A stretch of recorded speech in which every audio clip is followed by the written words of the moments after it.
தமிழகத்தில் ரமலான் பண்டிகை மிகுந்த உற்சாகத்துடன் கொண்டாடப்பட்டு வருகிறது. புனித ரமலான் மாத நோன்பை நிறைவு செய்த மக்கள் அதிகாலை பொழுதில் புத்தாடைகளுடன் திரண்டு வந்து சிறப்பு தொழுகைகளை நடத்தினர். மாவட்டங்கள் தோறும் உள்ள பெரிய மைதானங்கள் மற்றும் பள்ளிவாசல்களில் ஆயிரக்கணக்கான மக்கள் ஒன்று கூடி சிறப்பு தொழுகையை நடத்தினர். உலக அமைதி மற்றும் சகோதரத்துவத்திற்காக சிறப்பு பிரார்த்தனைகள் செய்யப்பட்டன. தொழுகை முடிந்த பின் ஒருவரை ஒருவர் கட்டி தழுவி ஈத் முபாரக் வாழ்த்துக்களை பரிமாறிக்கொண்டனர். இந்த 2 ரக்காத்துகளில் மேற்காசிய நாடுகளில் நீடிக்கும் போர் பதற்றத்திற்கு மத்தியில் தமிழகத்திலிருந்து துபாய்க்கு பணிக்கு சென்றுள்ள உறவினருக்கு தமிழகத்தில் உள்ள அவரின் குடும்பத்தினர் வீடியோ கால் மூலம் ரம்ஜான் வாழ்த்து தெரிவித்தனர். மதுரை மாப்பாளையத்தைச் சேர்ந்த முகமது அலி ஜின்னா துபாயில் உள்ள தனது உறவினரை தொடர்பு கொண்டு நலம் விசாரித்ததோடு போர் சூழலில் பாதுகாப்பாக இருக்கும்படி கேட்டுக் கொண்டார். திருவண்ணாமலை அண்ணாமலையார் கோயிலில் வணிக பயன்பாட்டு சிலிண்டர் தட்டுப்பாடு காரணமாக பக்தர்களுக்கு வழங்கப்படும் இலவச லட்டு பிரசாதம் கடந்த 2 நாட்களாக நிறுத்தப்பட்டுள்ளது. அது மட்டுமின்றி 50 ரூபாய்க்கு விற்கப்பட்ட பல வகையான பிரசாதங்கள் விற்பனையும் தடைபட்டுள்ளது. புளிசாதம் மற்றும் சர்க்கரை பொங்கல் உள்ளிட்டவை மட்டும் விற்பனை செய்யப்படுகிறது. சிலிண்டர் தட்டுப்பாடு நீங்கும் வரை இலவச லட்டு பிரசாதம் வழங்க முடியாது என்று தெரிவித்துள்ள கோயில் நிர்வாகம் விறகடுப்புக்கு அனுமதி பெற முயற்சித்து வருவதாகவும் கூறியுள்ளது.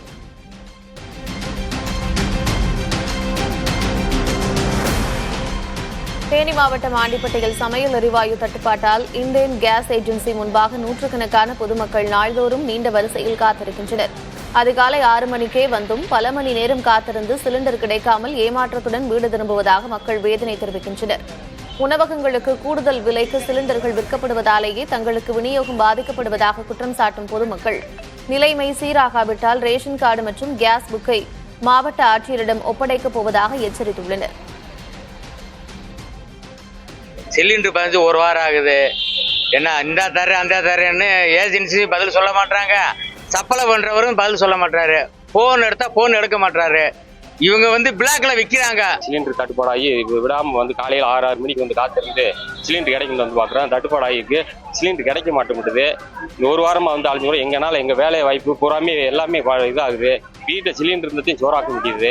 ரொம்ப மன உளைச்சல் ஆகுது. 6 மணிலிருந்து நிக்கிறான் ரோடுக்கு வேண்டி அழைக்கிற போன். நேற்று முந்தானத்து வரவே இல்லை. இப்பயும் 1 மணி நேரம் இன்னும் 1 மணி நேரம் ஆகுது.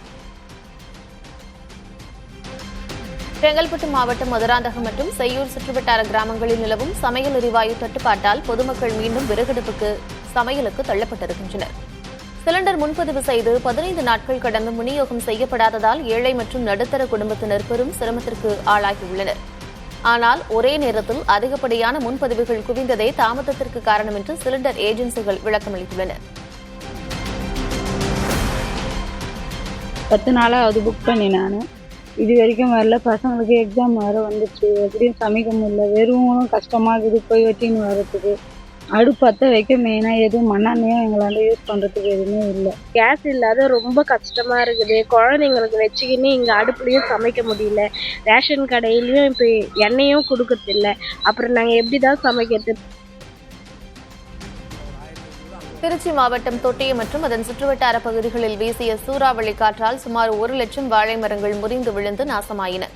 சீனிவாசநல்லூர், அழகரை உள்ளிட்ட கிராமங்களில் அறுவடைக்கு தயாராக இருந்த வாழைகள் சேதமடைந்ததால் பல லட்சம் ரூபாய் நஷ்டம் ஏற்பட்டுள்ளதாக விவசாயிகள் தெரிவித்துள்ளனர். நகை அடகு வைத்தும் கடன் பெற்றும் பயிரிட்ட தங்களுக்கு விளைச்சல் கைக்கு வரும் நேரத்தில் நேரிட்ட இந்த இழப்பிற்கு உரிய கணக்கெடுப்பு நடத்தி உடனடியாக இழப்பீடு வழங்க வேண்டும் என்று கோரிக்கை விடுத்துள்ளனர். தஞ்சை மாவட்டம் மதுக்கூர் அருகே உள்ள மண்டலக்கோட்டை கிராமத்தை தனி ஊராட்சியாக அறிவிக்க கோரி கிராம மக்கள் சட்டமன்ற தேர்தலை புறக்கணிக்கப் போவதாக அறிவித்துள்ளனர். அரசு நலத்திட்டங்கள் முறையாக கிடைப்பதில்லை என்று கூறி வைக்கப்பட்டிருந்த விளம்பர பதாகைகளை அகற்ற அதிகாரிகள் முற்பட்டதால் அந்த பகுதியில் பதற்றம் நிலவியது. பட்டுக்கோட்டை கோட்டாட்சியர் மற்றும் காவல்துறையினர் பேச்சுவார்த்தை நடத்தியும் கோரிக்கைகள் நிறைவேறும் வரை பின்வாங்கப் போவதில்லை என்று மக்கள் உறுதியாக தெரிவித்துள்ளனர். விடுமுறை தினத்தையொட்டி திருச்செந்தூர் முருகன் கோயிலில் பல்லாயிரக்கணக்கான பக்தர்கள் குவிந்தனர். அதிகாலை முதலே கடலில் புனித நீராடிய பக்தர்கள் பொது தரிசனம் மற்றும் கட்டண தரிசன வரிசைகளில் நீண்ட நேரம் காத்திருந்தனர். சுமார் 6 மணி நேரத்திற்கு மேலாக வரிசையில் நின்று முருகப்பெருமானை தரிசனம் செய்தனர். மூத்த குடிமக்களுக்கான சிறப்பு வரிசையிலும் கூட்டம் அதிகமாக காணப்பட்டது.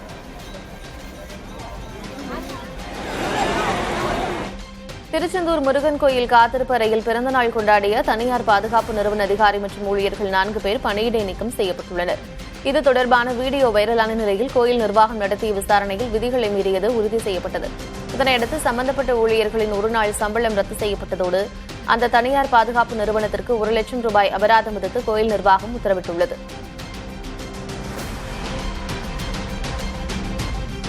தருமபுரி ஆட்சியர் அலுவலகம் மற்றும் பேருந்து நிலையத்தில் 100 விழுக்காடு வாக்களிப்பை வலியுறுத்தி பொதுமக்களிடையே விழிப்புணர்வை ஏற்படுத்தும் வகையில் மிகப்பெரிய பலூன் பறக்கவிடப்பட்டது. மாவட்ட தேர்தல் அலுவலர் சதீஷ் பலூனை பறக்கவிட்டார். வாக்களிப்பதன் அவசியத்தை பொதுமக்கள் தெரிந்து கொள்ளும் வகையில் தேர்தல் முடியும் வரை இந்த பலூன் பறக்கவிடப்பட உள்ளது.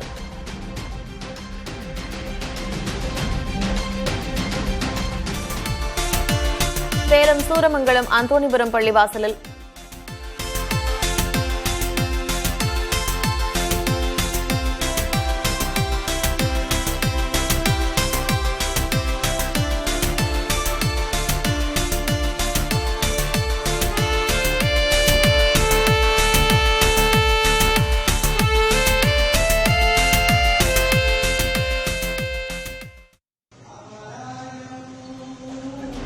சேலம் சூரமங்கலம் அந்தோணிபுரம் பள்ளிவாசலில் ரமலான் சிறப்பு தொழுகையில் ஈடுபட்டவர்களுக்கு தமிழக வெற்றிக் கழக நிர்வாகிகள் வழங்கிய 1000 தண்ணீர் பாட்டில்களை தேர்தல் பறக்கும் படையினர் பறிமுதல் செய்தனர். அந்த பாட்டில்களில் கட்சியின் கொடி மற்றும் விசில் சின்னம் பொறிக்கப்பட்ட ஸ்டிக்கர்கள் ஒட்டப்பட்டிருந்ததால் தேர்தல் நடத்தை விதிமுறைகளை மீறியதாக புகார் எழுந்தது. இதன் அடிப்படையில் நடவடிக்கை எடுத்த அதிகாரிகள் அனைத்து பாட்டில்களையும் பறிமுதல் செய்து விசாரணை நடத்தி வருகின்றனர்.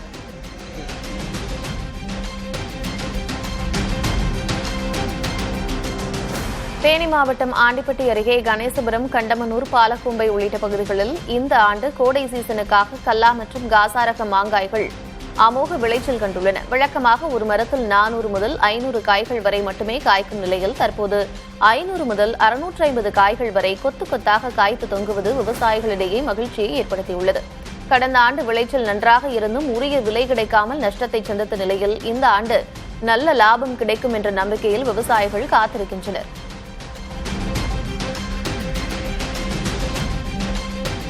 கள்ளக்குறிச்சி மாவட்டம் சின்னசேலம் அருகே சாலையில் நிலை தடுமாறிய கார் மரத்தில் மோதியதில் மாமியார் மற்றும் மருமகள் உயிரிழந்தனர்.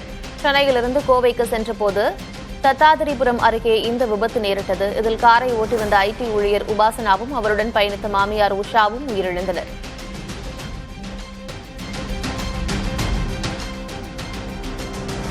நாமக்கல் மாவட்டம் பாண்டமங்கலம் அருகே மயான ஆக்கிரமிப்பை அகற்றக்கோரி திட்டமேடு கிராம மக்கள் சட்டமன்ற தேர்தலை புறக்கணிக்கப் போவதாக அறிவித்துள்ளனர்.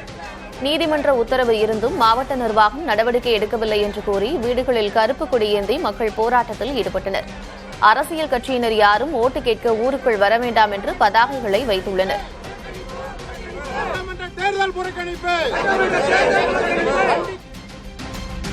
சேலம் மாவட்டம் மேட்டூர் அருகே 24 தங்க நாணயங்களை தேர்தல் கண்காணிப்பு நிலைக்குழுவினர் பறிமுதல் செய்துள்ளனர். மேச்சேரி திப்பரத்தாம்பட்டி பகுதியில் வாகன தணிக்கையில் ஈடுபட்டிருந்த அவர்கள் முருகன் என்பவரது சொகுசு காரை சோதனையிட்டனர். அப்போது உரிய ஆவணமின்றி எடுத்துச் செல்லப்பட்ட 113 கிராம் எடை கொண்ட 24 தங்க நாணயங்களை பறிமுதல் செய்து மேட்டூர் தேர்தல் நடத்தும் அலுவலரிடம் ஒப்படைத்தனர். கோவை பொள்ளாச்சி சந்தையில் வெங்காய விலை கடும் வீழ்ச்சியடைந்ததால் சுமார் 50 டன் வெங்காயம் தேக்கமடைந்துள்ளது. போர் பதற்றத்தால் ஏற்றுமதி பாதிக்கப்பட்டதாலும் கேரள வியாபாரிகள் வராததாலும் விற்பனை மந்தமாகி இருக்கிறது. 1 கிலோ சின்ன வெங்காயம் தற்போது 10 ரூபாய்க்கு மட்டுமே விற்பனையாகிறது. இதனால் அறுவடை கூலி கூட கிடைக்காத நிலை இருப்பதாக விவசாயிகள் வேதனை தெரிவிக்கின்றனர். ஒரு நாளைக்கு 3 லட்சம் ரூபாய் வரை இழப்பு ஏற்படுவதாகவும் கூறுகின்றனர். இதனால் மத்திய அரசு தலையிட்டு ஏற்றுமதிக்கு வழிவகை செய்ய வேண்டும் என வலியுறுத்துகின்றனர். வாடிப்பட்டி மற்றும் சோழவந்தான் பகுதிகளில் கடந்த 3 நாட்களாக திடீரென பெய்த ஆலங்கட்டி மழையால் விவசாயிகள் கடும் பாதிப்புக்கு உள்ளாகியுள்ளனர்.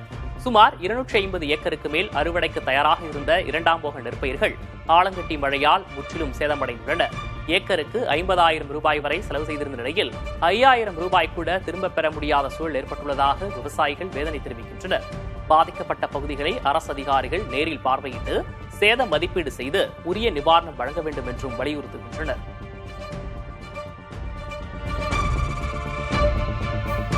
திருப்பூர் மாவட்டம் தாராபுரம் அருகே ஆலங்கட்டி மழையால் சுமார் 200 ஏக்கர் நெற்பயிர்கள் சேதமடைந்துள்ளன. அலங்கியம் பகுதியில் பெய்த ஆலங்கட்டி மழையால் நெற்பயிர்கள் சாய்ந்து நெல்மணிகள் உதிர்ந்தும் சேதமடைந்துள்ளன. அறுவடைக்கு தயாராக இருந்த நெற்பயிர்கள் சேதமடைந்துள்ளதால் வேதனையடைந்துள்ள விவசாயிகள் உரிய நிவாரணம் வழங்க வேண்டும் என அரசை வலியுறுத்துகின்றனர். அதேபோல் தென்காசி மாவட்டம் வடநத்தம்பட்டி, புளியங்குடி, நொச்சிக்குளம் பகுதிகளில் 100க்கும் மேற்பட்ட ஏக்கர் நெற்பயிர்கள் கனமழையால் சேதமடைந்துள்ளன. ஏற்கனவே நெல் விலை சரிவால் பாதிக்கப்பட்டுள்ள விவசாயிகளுக்கு விளைச்சல் இழப்பும் வேதனையை ஏற்படுத்தியுள்ளது.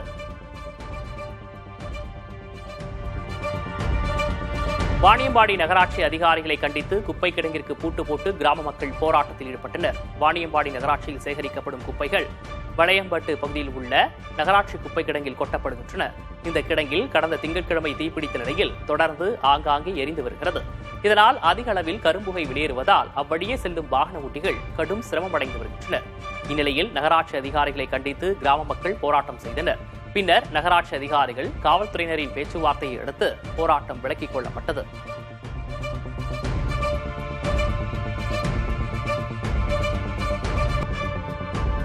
கடும் பனிப்பொழிவால் பாதிக்கப்பட்டுள்ள ஜம்முவின் முகாலய சாலை மற்றும் பசோலி பதர்வாய் சாலைகளில் உறைபனியை அகற்றும் பணிகள் தீவிரப்படுத்தப்பட்டுள்ளன.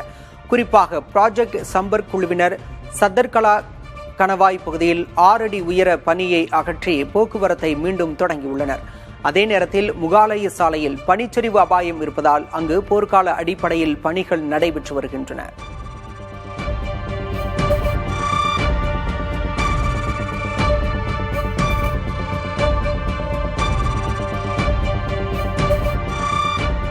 இமாச்சல பிரதேசம், உத்தராகண்ட் மற்றும் ஜம்மு காஷ்மீரின் உயரமான பகுதிகளில் பரவலாக பனிப்பொழிவு ஏற்பட்டுள்ளது.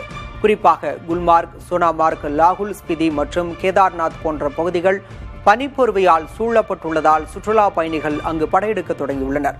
ஸ்ரீநகர், லே நெடுஞ்சாலை உள்ளிட்ட முக்கிய பாதைகள் தற்காலிகமாக மூடப்பட்டுள்ளன. பத்ரிநாத் போன்ற உயரமான புனித யாத்திரை தலங்கள் பனிப்பொழிவால் வெண்போர்வை போர்த்தியது போல காட்சியளிக்கிறது. மேலும் அடுத்த சில நாட்களுக்கு வட இந்தியா முழுவதும் இடியுடன் கூடிய மழை தொடரும் என்றும் வெப்பநிலை இயல்பை விட குறைவாகவே இருக்கும் என்றும் இந்திய வானிலை ஆய்வு மையம் எச்சரித்துள்ளது.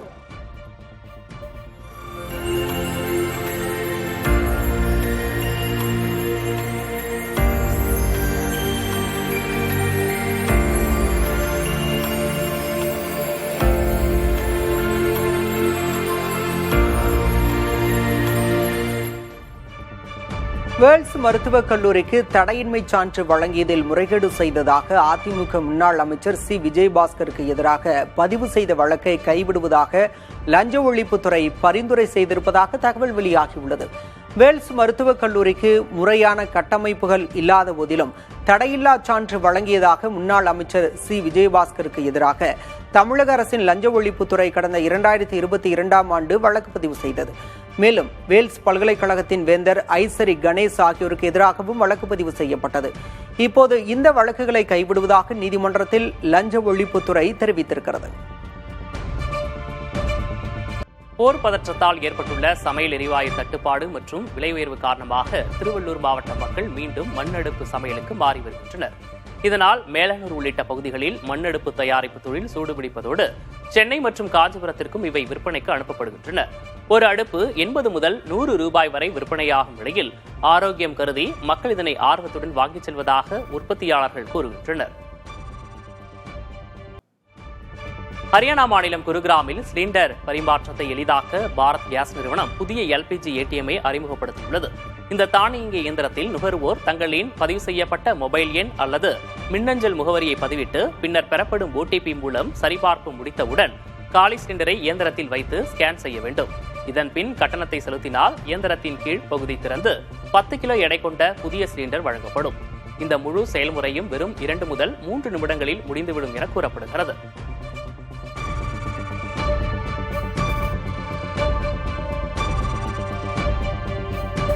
இந்தியாவில் பிரீமியம் பெட்ரோல் விலை உயர்த்தப்பட்டுள்ளது.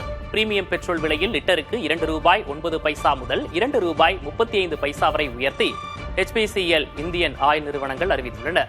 சர்வதேச சந்தையில் கச்சா எண்ணெய் விலை உயர்வால் இந்த விலை உயர்வு அமலுக்கு வந்துள்ளது. அதே வேளையில் சாதாரண பெட்ரோல் விலையில் எந்த மாற்றமும் இல்லை.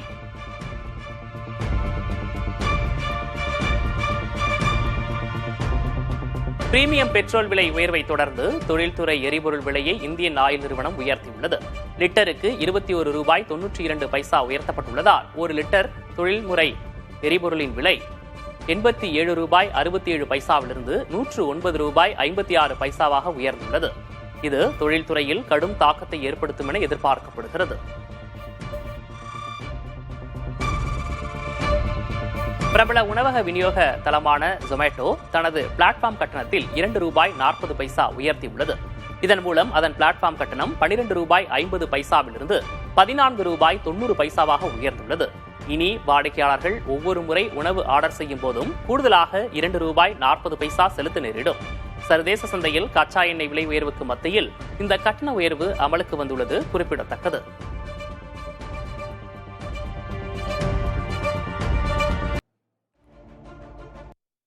சென்னை சென்ட்ரல் கோவை உட்பட 4 விரைவு ரயில்களின் இயக்கத்தில் இன்று தாமதம் ஏற்படும் என அறிவிக்கப்பட்டிருக்கிறது. அதன்படி சென்னை சென்ட்ரல் கோவை இடையே இரவு 10:30 மணிக்கு இயக்கப்படும் ரயில் இன்று 1 மணி நேரம் தாமதமாக புறப்படும். சென்ட்ரல் KSR பெங்களூரு இடையே இரவு 10:50 மணிக்கு இயக்கப்படும் விரைவு ரயில் 1 மணி நேரம் தாமதமாக புறப்படும். சென்ட்ரல் ஈரோடு இடையே இரவு 11 மணிக்கு இயக்கப்படும் ஏற்காடு ரயில் 55 நிமிடங்கள் தாமதமாக புறப்படும். இதேபோல இரவு 11:30 மணிக்கு இயக்கப்படும் சென்ட்ரல் யஸ்வந்த்பூர் ரயில் 1 மணி நேரம் 15 நிமிடங்கள் தாமதமாக சென்றடையும் என தெரிவிக்கப்பட்டுள்ளது. தானியங்கி சிக்னலில் இறுதிக்கட்ட சோதனைகள் நடப்பதால் சென்னை கோவை உட்பட 6 ரயில்களின் சேவை வருகிற 24ஆம் தேதி ரத்து செய்யப்படுகிறது. அதன்படி காலை 5:15 மணிக்கு இயக்கப்படும் அரக்கோணம் சேலம் ரயில் காலை 6:20 மணிக்கு இயக்கப்படும். கோவை சென்னை சென்ட்ரல் ரயில் காலை 6 மணிக்கு இயக்கப்படும். ஈரோடு ஜோலார்பேட்டை ரயில் ரத்து செய்யப்படுகிறது. மறுமார்க்கத்தில் இயக்கப்படும் இந்த ரயில்களின் சேவையும் ரத்து செய்யப்பட உள்ளதாக தெரிவிக்கப்பட்டுள்ளது. மேலும் சென்ட்ரல் கோவை இடையே மதியம் 2:15 மணிக்கு இயக்கப்படும் வந்தே பாரத் ரயில் 2 மணி நேரம் தாமதமாக புறப்படும். இதேபோல கோவை சென்ட்ரல் இடையே மாலை 3:15 மணிக்கு இயக்கப்படும் ரயிலும் 2 மணி நேரம் தாமதமாக புறப்படும்.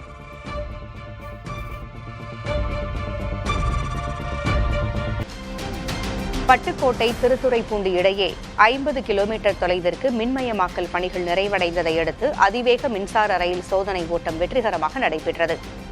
தெற்கு ரயில்வே முதன்மை தலைமை மின் பொறியாளர் கணேஷ் தலைமையில் நடைபெற்ற இந்த சோதனையில் ரயில் 105 கிலோமீட்டர் வேகத்தில் இயக்கப்பட்டு இலக்கை வெறும் 34 நிமிடங்களில் சென்றடைந்தது.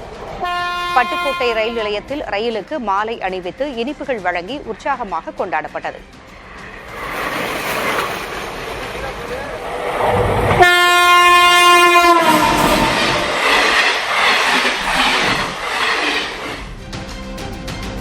சேலம் மாவட்டம் ஓமலூர் மற்றும் காடையாம்பட்டி பகுதிகளில் வீசிய பலத்த காற்றினால் 2000த்திற்கும் மேற்பட்ட வாழை மரங்கள் முறிந்து விழுந்து சேதமடைந்தன. அறுவடைக்கு தயாராக இருந்த செவ்வாழை மற்றும் பூவன் ரகங்கள் சேதமடைந்ததால் ஏக்கருக்கு 2 லட்சம் ரூபாய் வரை செலவு செய்துள்ள விவசாயிகள் பெரும் பொருளாதார இழப்பை சந்தித்துள்ளனர். பாதிக்கப்பட்ட பகுதிகளை தோட்டக்கலை மற்றும் வருவாய்த்துறை அதிகாரிகள் நேரில் ஆய்வு செய்து வரும் நிலையில் உரிய இழப்பீடு வழங்க வேண்டும் என விவசாயிகள் கோரிக்கை விடுத்துள்ளனர். மயிலாடுதுறை மாவட்ட ஆட்சியர் அலுவலகத்தில் சட்டமன்ற தேர்தலை முன்னிட்டு 100% வாக்குப்பதிவை வலியுறுத்தி பிரம்மாண்ட விழிப்புணர்வு நிகழ்ச்சி நடைபெற்றது. ஆட்சியர் ஸ்ரீகாந்த் தலைமையில் மகளிர் சுய உதவிக் குழுவைச் சேர்ந்த 300க்கும் மேற்பட்டோர் தேர்தல் குறியீடு வடிவில் அணிவகுத்து நின்றனர். தொடர்ந்து நடைபெற்ற வாக்காளர் விழிப்புணர்வு பேரணியை கொடியசைத்து தொடக்கி வைத்த ஆட்சியர் நமது வாக்கு நமது எதிர்காலம் என்ற உறுதிமொழியையும் ஏற்கச் செய்தார்.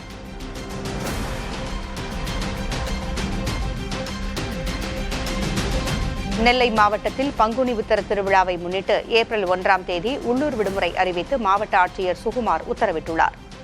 இந்த விடுமுறை அரசு அலுவலகங்கள் மற்றும் கல்வி நிறுவனங்களுக்கு பொருந்தும். இருப்பினும் பொதுத் தேர்வுகள், தேர்தல் பணிகள் மற்றும் வங்கிச் சேவைகள் வழக்கம் போல் நடைபெறும் என்று தெரிவிக்கப்பட்டுள்ளது. இந்த விடுமுறையை ஈடு செய்யும் வகையில் ஏப்ரல் 11ஆம் தேதி சனிக்கிழமை வேலை நாளாக அறிவிக்கப்பட்டுள்ளது. வாடிப்பட்டி மற்றும் சோழவந்தான் பகுதிகளில் கடந்த 3 நாட்களாக திடீரென்று பெய்த ஆலங்கட்டி மழையால் விவசாயிகள் கடும் பாதிப்பிற்கு உள்ளாகியுள்ளனர். சுமார் 250 ஏக்கருக்கு மேல் அறுவடைக்கு தயாராக இருந்த 2ஆம் போக நெற்பயிர்கள் ஆலங்கட்டி மழையால் முற்றிலும் சேதமடைந்துள்ளன. ஏக்கருக்கு 50,000 ரூபாய் வரை செலவு செய்திருந்த நிலையில் 5,000 ரூபாய் கூட திரும்பப் பெற முடியாத சூழல் ஏற்பட்டிருப்பதாக விவசாயிகள் வேதனை தெரிவித்துள்ளனர். பாதிக்கப்பட்ட பகுதிகளை அரசு அதிகாரிகள் நேரில் பார்வையிட்டு சேத மதிப்பீடு செய்து உரிய நிவாரணம் வழங்க வேண்டும் என்றும் வலியுறுத்தியுள்ளனர்.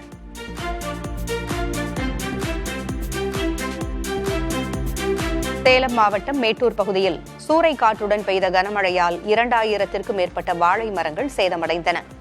அச்சங்காடு கிராமத்தில் 3 ஏக்கரில் பயிரிடப்பட்டு அறுவடைக்கு தயாராக இருந்த ஆயிரக்கணக்கான வாழை மரங்கள் சாய்ந்தன. அதேபோல் 1 ஏக்கரில் பயிரிடப்பட்ட மக்காச்சோள பயிர்களும் சாய்ந்து சேதமடைந்தன. இதேபோல் கரூர் மாவட்டத்தில் பலத்த காற்றுடன் பெய்த கனமழையால் மணத்தட்டை, மருதூர், லாலாப்பேட்டை, கேப்பேட்டை உள்ளிட்ட பகுதிகளில் பல 100 ஏக்கரில் பயிரிடப்பட்டு அறுவடைக்கு தயாராக இருந்த வாழை மரங்கள் சேதமடைந்தன. பல்வேறு இடங்களில் மின்கம்பங்கள் முறிந்து விழுந்தும் மரங்கள் சாய்ந்தும் கிடந்ததால் போக்குவரத்து பாதிக்கப்பட்டது.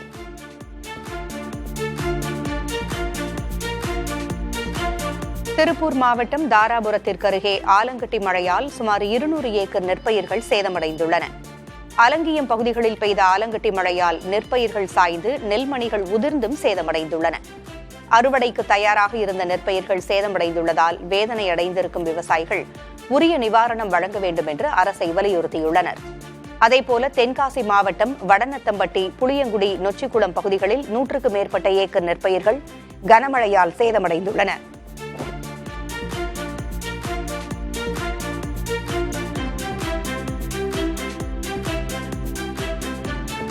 ஏற்கனவே நெல் விலை சரிவால் பாதிக்கப்பட்டுள்ள விவசாயிகளுக்கு விளைச்சல் இழப்பும் வேதனையை ஏற்படுத்தியுள்ளது.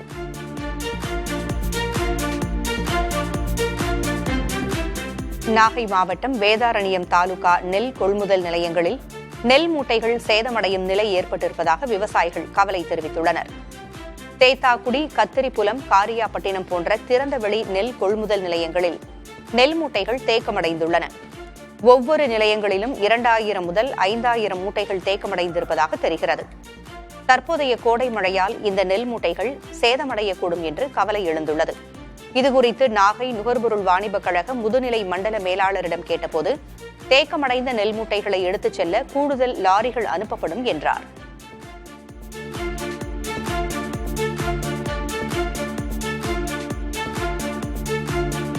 தமிழ்நாட்டில் 2 நாட்களுக்கு வெப்பநிலை சற்று உயரக்கூடும் என்று வானிலை ஆய்வு மையம் அறிவித்துள்ளது. இன்று முதல் 24ஆம் தேதி வரை தமிழ்நாடு, புதுச்சேரி, காரைக்காலில் அதிகபட்ச வெப்பநிலை ஓரிரு இடங்களில் சற்று உயரக்கூடும் என்று தெரிவிக்கப்பட்டுள்ளது. சென்னையில் அதிகபட்ச வெப்பநிலை 32 முதல் 33 டிகிரி செல்சியஸை ஒட்டியிருக்கக்கூடும் என்று குறிப்பிடப்பட்டுள்ளது.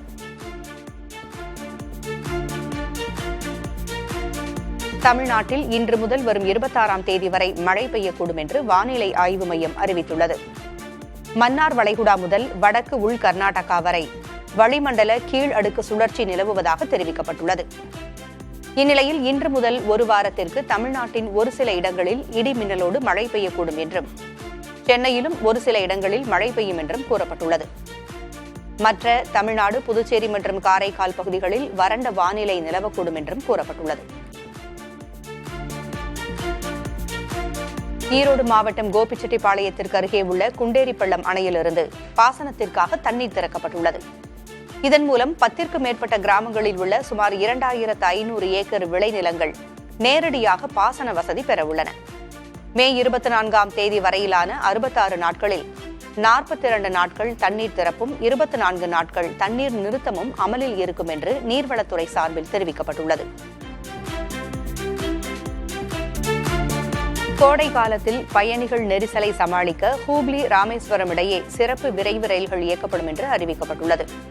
ஹூப்ளியிலிருந்து ஏப்ரல் 5, 12, 19, 26 மற்றும் மே 3, 10, 17, 24, 31 ஆகிய நாட்களில் காலை 6:50 மணிக்கு புறப்பட்டு மறுநாள் காலை 5:20 மணிக்கு ராமேஸ்வரத்தை அடையும்.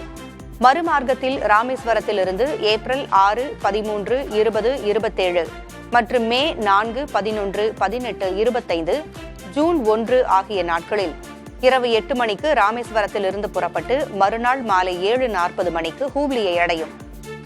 இந்த சிறப்பு ரயில்கள் சேலம், கரூர், திருச்சி, புதுக்கோட்டை, சிவகங்கை உள்ளிட்ட முக்கிய ரயில் நிலையங்களில் நின்று செல்லும் என்று தெரிவிக்கப்பட்டுள்ளது.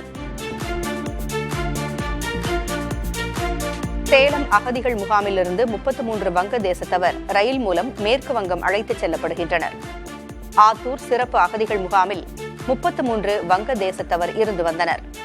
சொந்த நாட்டிற்கு அனுப்பும் முயற்சியாக திருச்சி ரயில் நிலையத்திலிருந்து ஹவுரா ரயிலில் மேற்கு வங்கத்திற்கு அவர்கள் அழைத்துச் செல்லப்படுகின்றனர். காவல்துறை பாதுகாப்போடு அழைத்துச் செல்லப்படும் 33 பேரும் மேற்கு வங்கத்திலிருந்து சொந்த நாட்டிற்கு அனுப்பி வைக்கப்படுகின்றனர்.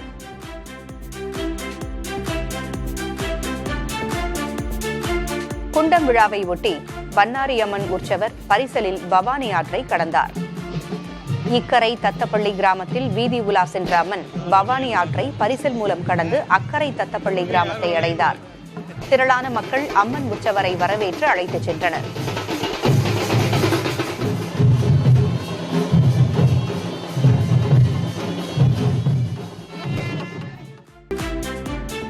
தூத்துக்குடி அருகே மாணவி படுகொலை வழக்கில் கைது செய்யப்பட்ட தர்ம முனீஸ்வரனை 14 நாட்கள் நீதிமன்ற காவலில் அடைக்க மாவட்ட போக்சோ நீதிமன்றம் உத்தரவிட்டது. இந்த வழக்கில் கைதான தர்ம முனீஸ்வரனை மாவட்ட போக்சோ நீதிமன்றத்தில் காவல்துறையினர் ஆஜர்படுத்தினர். இதையடுத்து முனீஸ்வரனுக்கு ஏப்ரல் 2ஆம் தேதி வரை நீதிமன்ற காவல் விதித்து நீதிபதி பிரீதா உத்தரவிட்டார்.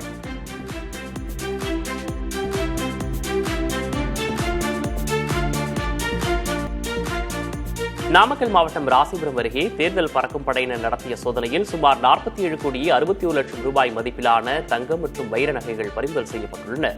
சேலத்திலிருந்து மதுரை நோக்கி சென்ற தனியார் கொரியர் நிறுவன வாகனத்தை மல்லூர் பகுதியில் தடுத்து நிறுத்திய அதிகாரிகள் அதில் பெட்டிகளில் வைக்கப்பட்டிருந்த நகைகளை கண்டறிந்தனர்.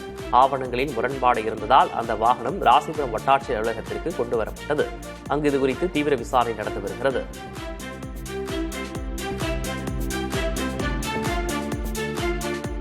வாணியம்பாடி நகராட்சி அதிகாரிகளை கண்டித்து குப்பை கிடங்கிற்கு பூட்டு போட்டு கிராம மக்கள் போராட்டத்தில் ஈடுபட்டனர். வாணியம்பாடி நகராட்சியில் சேகரிக்கப்படும் குப்பைகள் வளையம்பட்டு பகுதியில் உள்ள நகராட்சி குப்பை கிடங்கில் கொட்டப்படுகின்றன.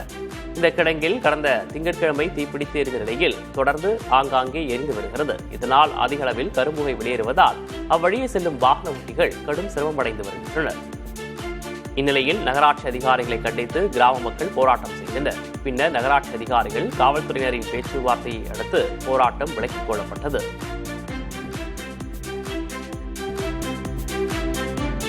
மதுரை மாவட்டம் மேலூர் அருகே பேருந்து வசதி இல்லாததால் கிராம மக்கள் அவதியடைந்தனர்.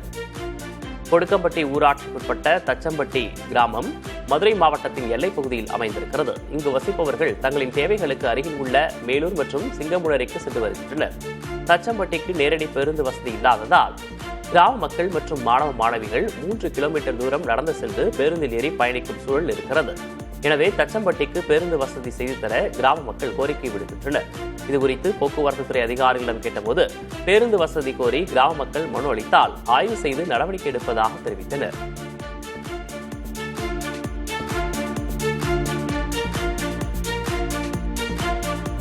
திருப்பூர் மாவட்டம் தாராபுரம் அருகே ஆலங்கட்டி மழையால் சுமார் 200 ஏக்கர் நெற்பயிர்கள் சேதமடைந்துள்ளன. அலங்கியம் பகுதியில் பெய்த ஆலங்கட்டி மழையால் நெற்பயிர்கள் சாய்ந்து நெல்மணிகள் உதிர்ந்தும் சேதமடைந்துள்ளன. அறுவடைக்கு தயாராக இருந்த நெற்பயிர்கள் சேதமடைந்துள்ளதால் வேதனையடைந்துள்ள விவசாயிகள் உரிய நிவாரணம் வழங்க வேண்டும் என அரசை வலியுறுத்துகின்றனர். அதேபோல் தென்காசி மாவட்டம் வடநத்தம்பட்டி, புளியங்குடி, நொச்சிக்குளம் ஆகிய பகுதிகளில் 100க்கும் மேற்பட்ட ஏக்கர் நெற்பயிர்கள் கனமழையால் சேதமடைந்துள்ளன. ஏற்கனவே நெல் விலை சரிவால் பாதிக்கப்பட்டுள்ள விவசாயிகளுக்கு விளைச்சல் இழப்பும் வேதனையை ஏற்படுத்தியிருக்கிறது.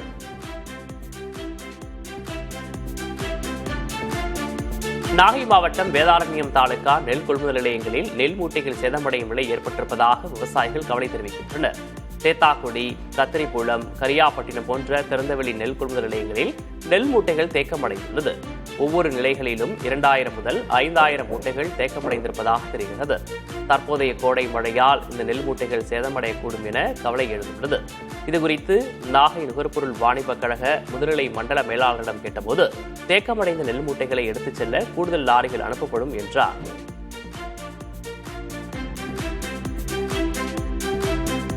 கிருஷ்ணகிரி மாவட்டம் போச்சம்பள்ளி அடுத்த மருதேரி கிராமத்தில் அரியக்கா பெரியக்கா திருவிழா 2 நாட்கள் விமர்சையாக நடைபெற்றது. இந்த ஆண்டு திருவிழாவிற்கு மாவட்டத்தின் பல்வேறு பகுதிகளில் இருந்தும் அண்டை மாவட்டங்களில் இருந்தும் ஏராளமான பக்தர்கள் வர இருந்ததால் மருதேரி தென்பெண்ணை ஆற்று பாலத்தில் போக்குவரத்து பாதிக்கப்பட்டது.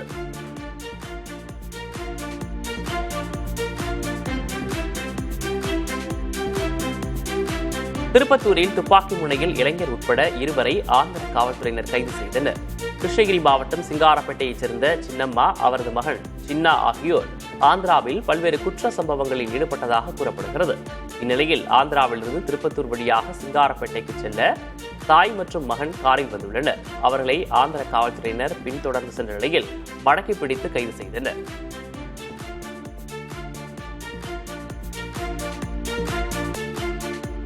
நாகை மாவட்டம் வேதாரண்யம் அருகே கட்டடம் கட்ட பள்ளம் தோண்டிய போது பழங்கால சுவாமி சிலை கண்டெடுக்கப்பட்டுள்ளது.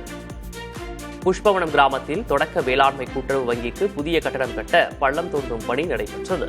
பள்ளத்திலிருந்து மண் எடுத்த போது பழங்காலத்தைச் சேர்ந்த சோமஸ்கந்தர் சுவாமி சிலை கண்டெடுக்கப்பட்டது. தகவல் அறிந்த வருவாய்த்துறையினர் சிலையை கைப்பற்றி வேதாரண்யம் வட்டாட்சியர் அலுவலகத்திற்கு கொண்டு சென்றனர்.